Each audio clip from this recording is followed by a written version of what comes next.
Ayan na. Oh. Mapit ka dyan. Baka maulog ka. Basa ng ulan, guys. Pasok na yung ano dito. Angge. Wala nang harang eh.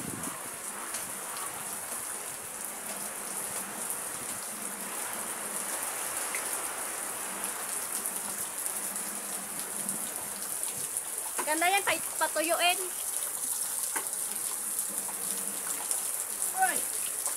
Awa ka maigi, madulas.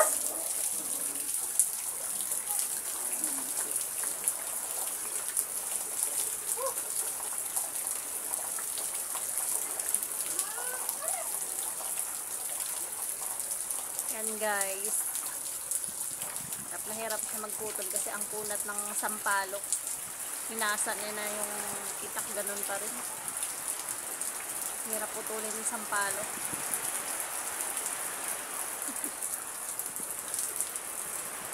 Ay, nabot na siya ng ulan.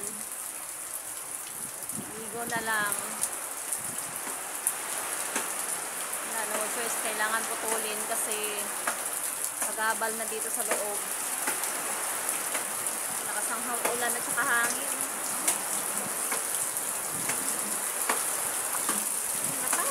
Uy!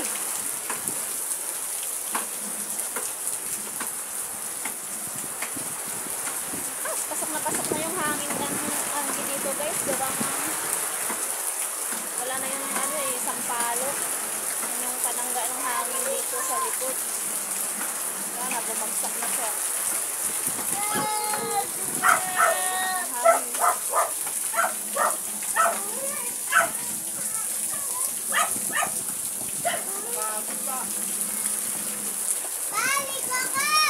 Hindi pwede.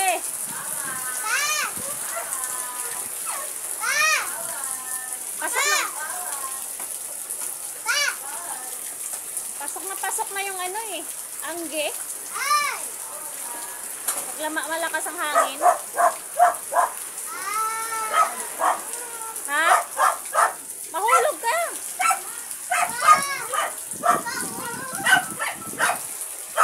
Eh, pag nahulog ka dyan.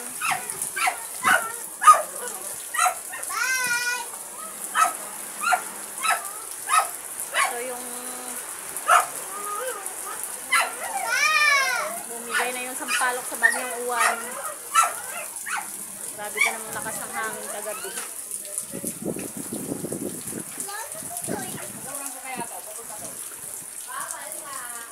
Talian mo kasi pag tinukuran mo, posibilidad na tumba pa rin yan.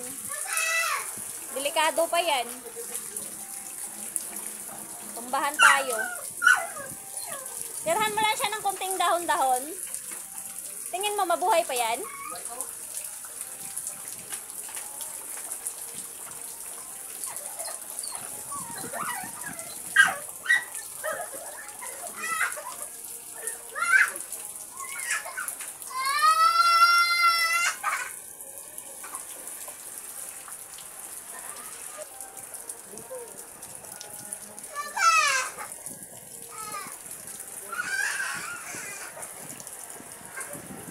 Maraw na.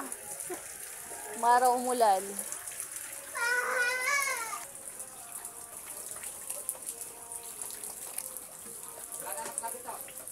Ha? Wala na.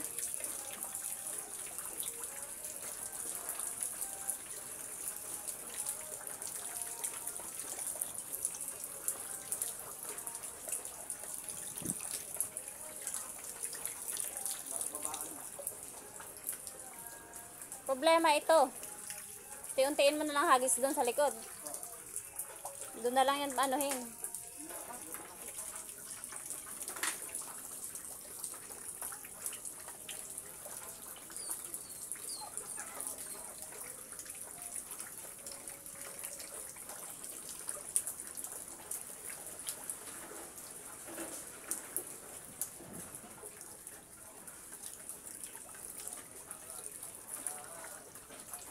Dandahan! Putik na yan!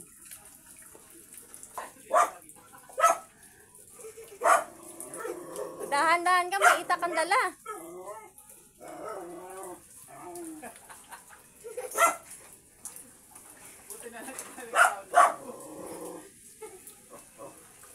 Yan, nahulog. Kaya, sige, ulitin niya pa pag nahulog.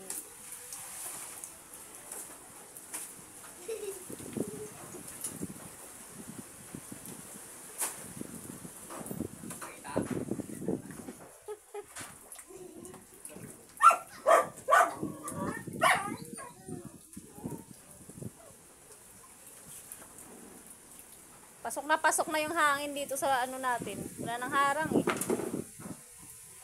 Lalo pag malakas ang ulan.